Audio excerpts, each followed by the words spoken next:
good evening පුතා.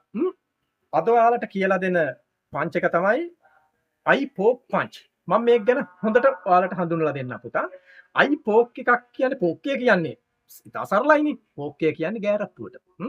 මේක I poke කියන්නේ මේක S2කට මේ opponent ගේ මේ දෙයස් වලට එල්ල කරන්න තියෙන එකම පංච එක නිසා.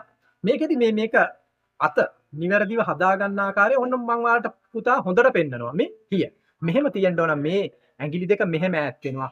මේකට තමයි හොඳට මතක තියාගන්න මාස්ටර් බෲස් ලී මේක මේ ඒ වගේම බෲස් ලී මහත්තයා විතරක් නෙමෙයි ශාවොලින් ටෙම්පල් එකෙත් මේ ඇඟිලි දෙකෙන් මේ තනි ඇඟිල්ලෙන් මේ ඇඟිලි දෙකෙන් ඩිස් දාන්න ගන්නවා. ඒකට තමයි මේක යකඩ කූරු දෙකක් වගේ මේක හයි කරන්නේ. එතකොට තමයි මේක හරියට කරන්න පුළුවන්. තවත් දෙයක් ඒකටම මම අමුණන්න.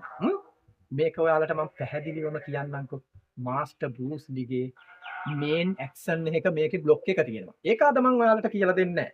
මේකට තියෙන one and only block. එහෙම කියන්නම්කෝ මම. ඒක තමයි මේක.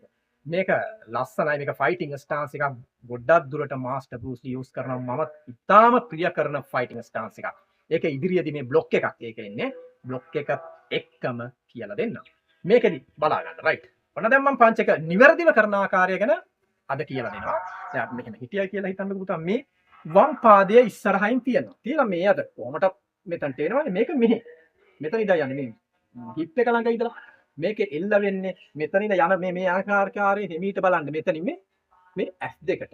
ඔපෝනන්ට් ගේ මේ S2කට තමයි මේ පංච එක පංච් කරන්නේ. මේක මම කිව්වේ හුද්ද හයියට තියෙනවා මම වීඩියෝ එකේ දාලා ඇත්තේ මේ දෙකෙන් තමයි එල්ල කරන්නේ. මේක මොකද අපිට තියෙන මේක චූටි වෙපන් එකක් අවියක්. ඒ නිසා මේක powerless වුණොත් ප්‍රතිවාදියානේ මේ ඔබ වැටෙනවා කියන්නේ ඔබ fail.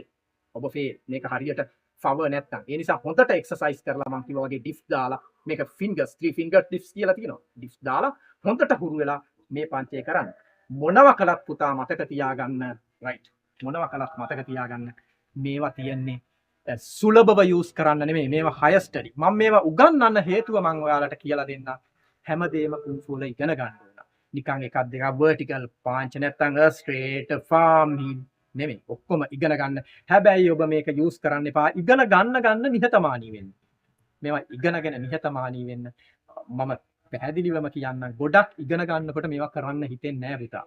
එහෙම අපි කාටවත් රිදවන්න මේවා කරලා යාව අපහසුතාවයට පත් කරන්න හිතෙන්නේ නැහැ. ඒක තමයි මට ඔයාලට මේවා උගන්වමින් ඔයාලව ගන්න ඕන අන්න ඒ විදිහට නිවැරදි